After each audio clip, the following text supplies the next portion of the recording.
Recently, I did a video that basically talked about black men being rejected by black women. And the core of that video was really about whether or not black women would actually accept a black man that is outside of the norm for black men. So what does this basically mean?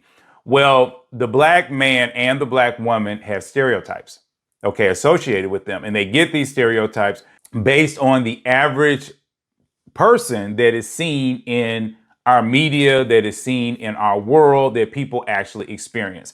So how does this play out? Well, it kind of works like this. So if you experience 10 black women and or 10 black men, and you go through the same scenario, how would 50% or more of them react, right? So recently I actually talked about somebody like throwing water on somebody in immaturity, and one person in the comments was like, dude, no, I wouldn't let that fly or whatever. And he was like, that's not maturity, that's just respect. And he was saying some other things, which I kind of understood, and I was kind of like, okay, cool. But let's take that same scenario. So let's say, for instance, if you're walking down the street and somebody makes a mistake, and for whatever reason, they end up pouring, I don't know, a half a cup of water on you. Maybe they had water in a cup. They just left McDonald's and now they make a mistake and trip and pour it on you. How are, 50% of those people going to act? That's what builds the stereotype. So that's that, like I said, that's that world. So when you start to think about black women have a stereotype of being angry, of being frustrated, of being bougie, of being not really just not nice people. It's usually about the character of the black woman that is usually up for grabs. That is the side of it that most people will make their prejudice about, especially in the dating world. So the dating world prejudice for black women is that they're really just not nice people. Well, for black men, that prejudice is that they're lazy, that they have no ambition, that they don't want to do anything with their life, and that they're just sitting around waiting for a woman to take care of them. So basically, they have mama issues because mama, basically spoiled them. And now they really don't know how to be a man. So those are your stereotypes on both sides for both black women and black men. Now, if you run into someone outside of that, that is when things actually start to change, and they can be difficult sometimes for people to actually consume. For instance, if a woman, she might be highly educated, she might be, a professional, we'll say that she makes $90,000 a year, and she runs into somebody like me.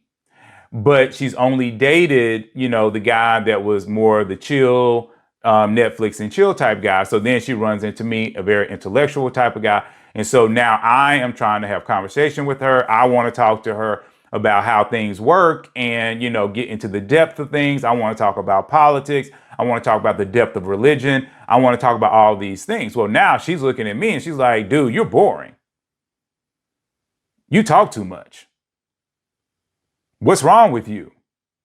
She doesn't see me as a unique individual. She's comparing me to the stereotype of black men. And then she's also maybe comparing me based upon men that she's, that she's dated in the past.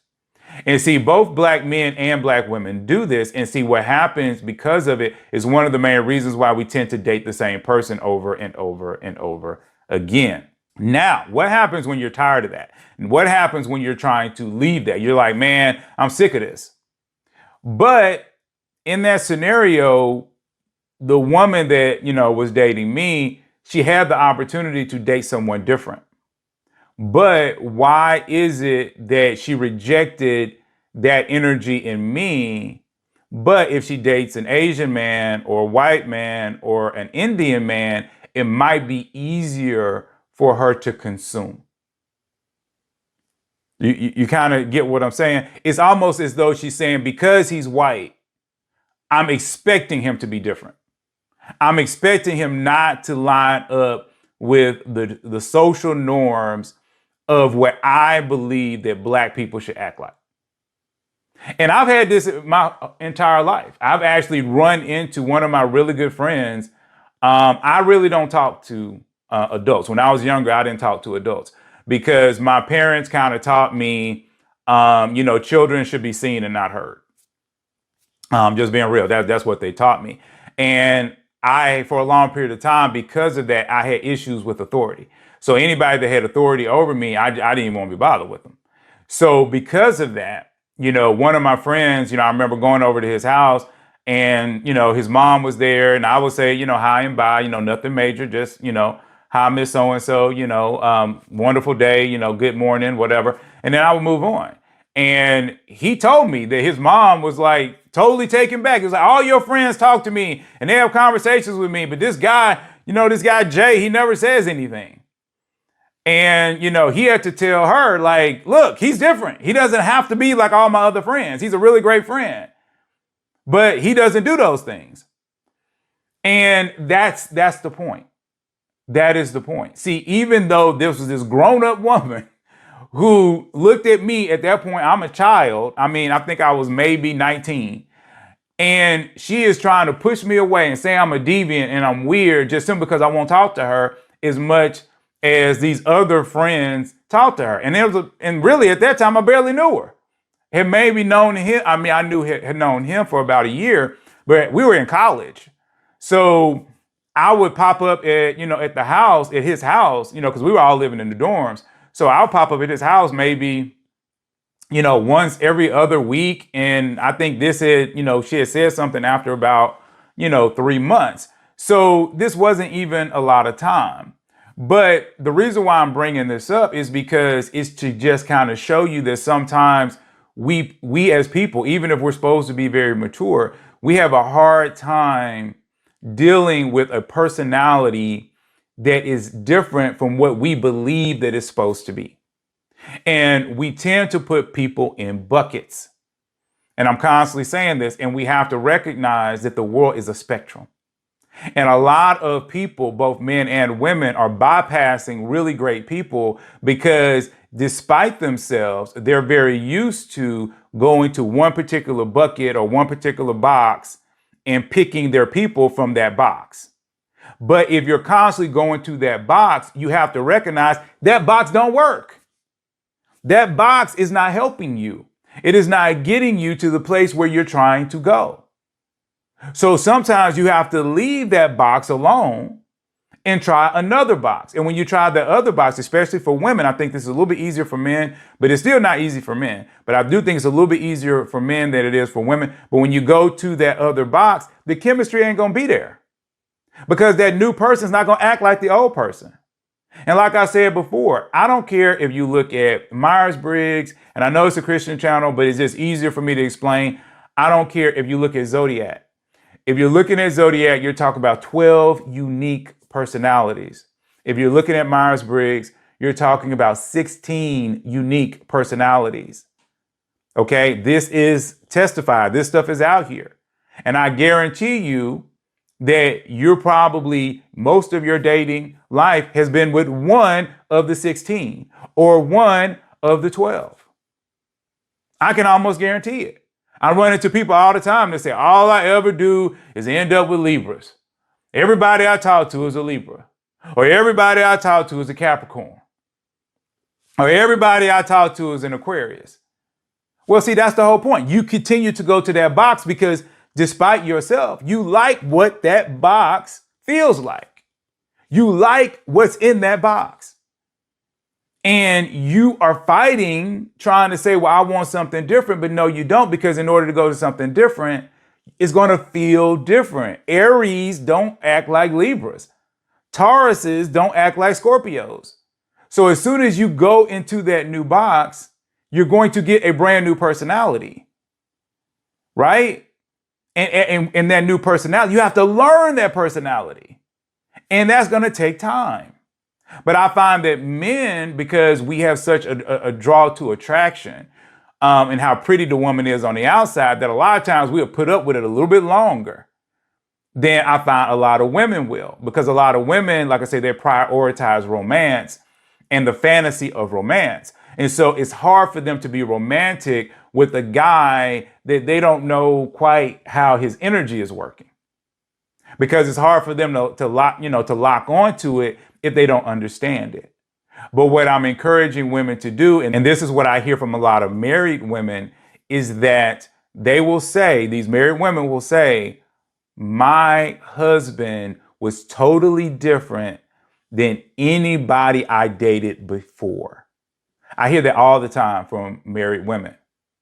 And what that basically means is that the woman was going along her life and she was dating one guy in one box, and that's why it never worked. And then one day, for whatever reason, she dated a different type of man. And then that different type of man was the one who actually married her. And this is why I'm always telling women, you've got to start thinking outside the box. You've got to date people outside the box. And I know it might sound to women like I'm beating them up when I say things like that, but women are the people who open the door to relationship. A man cannot do this. A man cannot perform this. But I'm also very quick to help women out and say, look, if you are over 30, you don't need to be waiting 5 years for a dude. If you are over 35, as a woman, he needs to be making his decision whether or not he wants to be with you or not within about 12 to 13 months. And then when you get married, it should be married quick. It should not be, oh, we're going to have a 2-year engagement, because what a lot of guys do is that they use a long engagement as a way to avoid marrying you, because really what they've done is they put you in a placeholder position. Anyway, let's finally get to this video. I've been talking for a minute, but I wanted to give you an understanding about how these things work before we got to the video. And you'll see women who have ran through the Pookies and the Ray Rays, and they say, I'm tired, all these men are dusty, black men are dusty. And then they end up with a nerdy white dude. And what's interesting about that is these same women, when they were younger, more desirable, overlooked nerdy black men. So you're saying to us, these attributes that I'm going to value in Billy, I don't value those in you. And then when I go to Billy, I'm going to claim that you guys are these things. Well, I wish, she had talked a little bit instead of just hearing the guy, but she was nodding in agreement. And I also did another video where there was a black woman who talked about this. And this is why I wish Gen Zers were watching the channel. I mean, if you're a Gen Zer and you're watching the channel, kudos to you, because you can change your entire life by the decisions that you make right now. It's really difficult for people in their 30s. Like once you get past 32, it's really difficult to change a lot of what is going on in your life, especially if now you have children. Even if you're a guy that has children, it's not always just about women. But when you are 20, you can learn from these mistakes. You can change that really quickly, because now you're still at an age where a lot of things are right in front of you. But I'm going to be real and open and honest and just say that there are a lot of black men, just kind of like, I think is implied in this particular video, that, they're frustrated with black women. They don't like the fact that they get overlooked by women until the women have finally figured out, usually in their mid-30s, that, hey, the guys I've been dating are actually crap. And especially if those women are now saddled with multiple children and, have had so many of these crazy sexual experiences. Because even though I know women are very sexual, and I'm always talking about and encouraging men to understand that women are very sexual, a lot of men still don't like that. They don't like the fact that, a woman that they've been dating or could be dating or even marrying has had all these sexual partners. So, I mean, that is one of the things that, men, I'm just being real.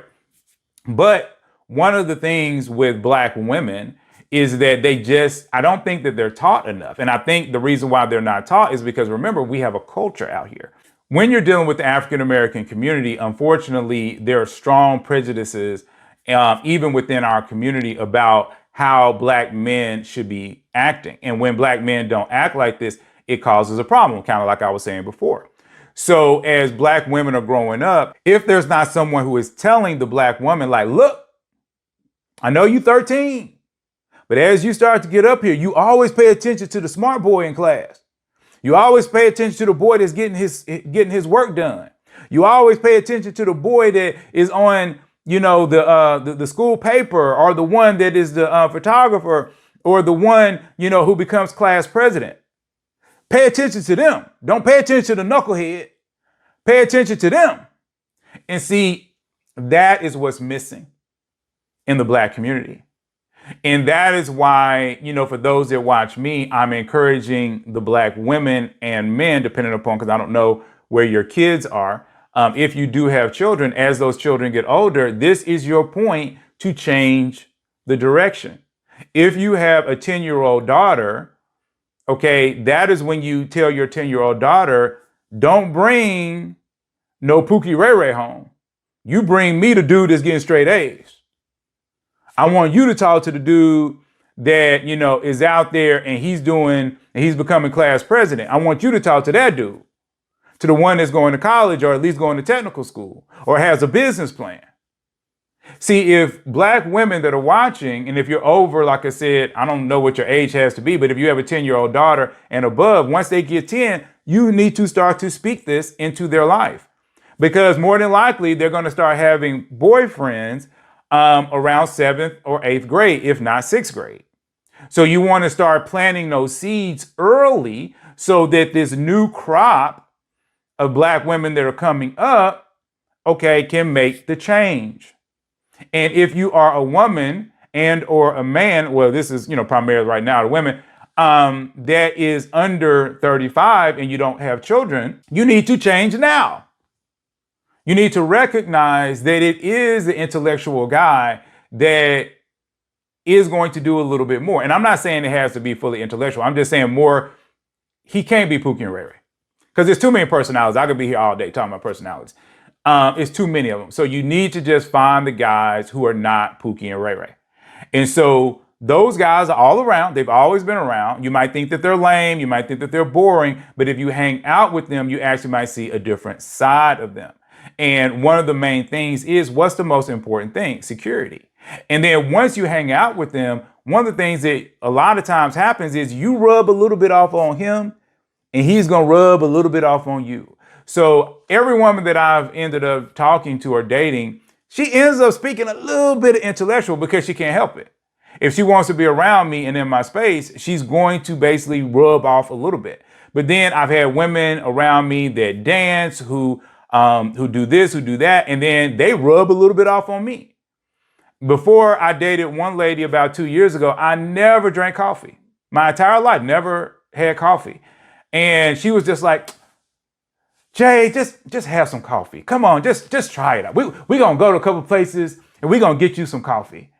And after going to about 2 or 3 places, she found one particular type of coffee that I enjoyed. And during the time that I dated her, and honestly, even now, I go get some of that coffee. Why? Because she rubbed a little bit of herself off on me. And that is how healthy relationships work. You're not going to keep your full self anyway in a relationship. It's impossible, because you have two people trying to become one. And as they're trying to become one, certain things are going to have to be left behind. Now, this does not mean that your whole personality is going to change. Your friends should still know it's you. You should still primarily talk like you and act like you, but you're not going to be the exact same person. So I believe that a lot of Black women have to understand that it's okay to let a little bit of that rub off. It's not necessarily boring once you kind of get into the flow of it. Okay, it's not. And it could be anything. I am not a big watcher of things like Ready to Love, but I find that a lot of the women that I date are into that. So I've actually had times where I watched the whole season of Ready to Love. That's not really my local jam. I'm generally a Marvel dude. I want to watch the Marvel films, but a lot of the women don't want to watch that. So me being around them, I'll watch a little bit of Ready to Love. And then next thing I know, I'm like, oh, did you see what he did? Girl. And we just laughing and giggling because a little bit of that has rubbed off on me. So anyway, I did think it was going to be a slightly different video, but I still think there was something to learn. I think that, black women and black men, because black men can be like this too, need to open their mind to dating different types of black people and be okay with these people not acting exactly like the stereotype. And honestly, isn't that what we all want? Isn't that why you're coming out to watch me on this channel? Isn't that what the biggest complaint is? So when you actually run into these people, and I would guesstimate that over 40% of black people are like this in some form of fashion, maybe not intellectual, but in some form of fashion, because there are people who love to travel, right? There are people who are they don't really care much about nothing. They're just okay just to be chill. So you have all these different types of personalities, but you have to be okay with your person being something a little bit different than what you're used to. Now, that does not mean that they don't treat you well. And this goes for both men and women. Okay, a woman needs to treat a man well, and a man needs to treat a woman well. All right? So I don't want to always have to go over the basics with everybody, but I don't know, because like I said, this might be your first video watching of mine. So I want to make sure that everybody knows that, on both sides, male and female, because I do talk to both men and women, when you're in a relationship, okay, your person should be nice to you, loving to you, and kind of selfless, doing things for you. And then you should be doing those same things for them. Anyway, please please subscribe, hit that little bell button, and I am going to see you all in the very next video.